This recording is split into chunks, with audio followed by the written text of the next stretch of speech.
સામાન્ય વ્યક્તિ મહાપુરુષ સંજ્ઞા ક્યારે પ્રાપ્ત કરી શકે? જ્યાં સુધી માણસની ક્રિયા સ્વાર્થને અવલંબને કરીને થાય ત્યાં સુધી જીવ કક્ષામાં રહે છે. પોતાની ક્રિયા પરમાર્થને માટે થવા માંડે ને સામાન્ય જીવાત્મા પણ મહાપુરુષ બની જાય છે. યાદ રાખજો, સ્વદુઃખનો જે વિચાર કરે, સ્વસુખનો જે વિચાર કરે એ સ્વાર્થ વૃત્તિ છે. સ્વાર્થ વૃત્તિ હોય ત્યાં સુધી જીવાત્મા બદ્ધ સ્થિતિમાં રહે છે. તમે એવું નહીં માનતા મહાપુરુષના જીવનમાં દુઃખ ન થાય, મહાપુરુષો આનંદિત ન બને નહીં માનશો, પણ બંનેમાં ફરક એટલો છે.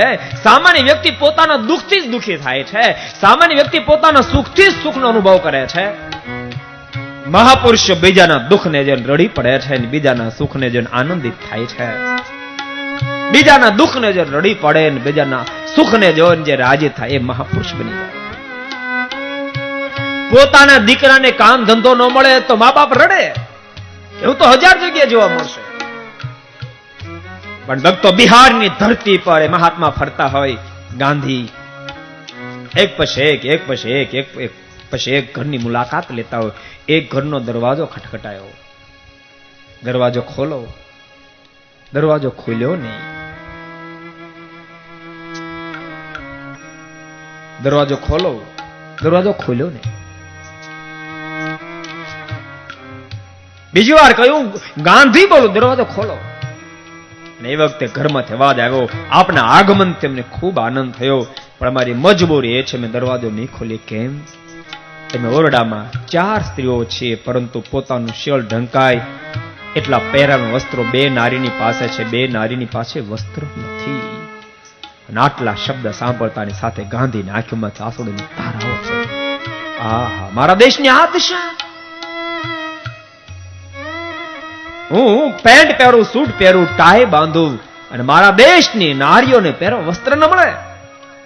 અને ગાંધી નક્કી કર્યું, આજ પછી એક પોતડી કરતા વધારે ક્યારે વસ્ત્ર ધારણ નહીં કરું. ભક્તો, આ મહાપુરુષ પોતાના દુઃખને માટે રાખી દુનિયા રડે છે. બીજાના દુઃખને જોઈને આંખે જેની પીની થાય, બીજાના સુખને જો જેને આનંદ ચડે, બસ એ મહાપુરુષ.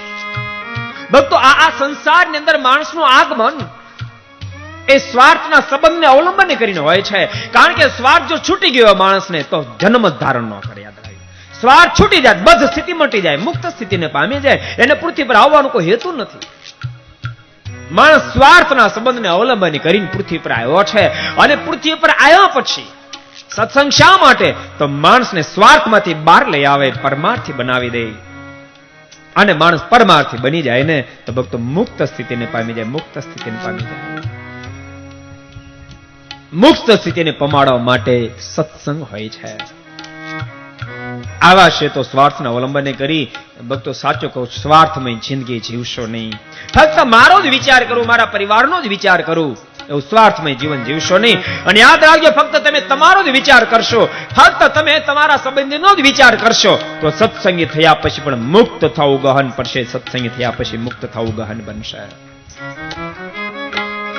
ભક્તો, આધ્યાત્મિક ક્ષેત્રની અંદર તો ત્યાં સુધી વાત લંબાવવામાં આવી કે વ્યક્તિ ફક્ત મુક્તિને માટે દાખલો કરે પણ પોતાનો જ વિચાર કરે.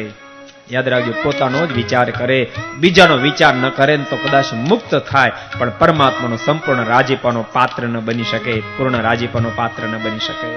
પૂર્ણ રાજીપાનો પાત્ર તો એ જ બની શકે અનંતના સુખનો વિચાર કરી શકે.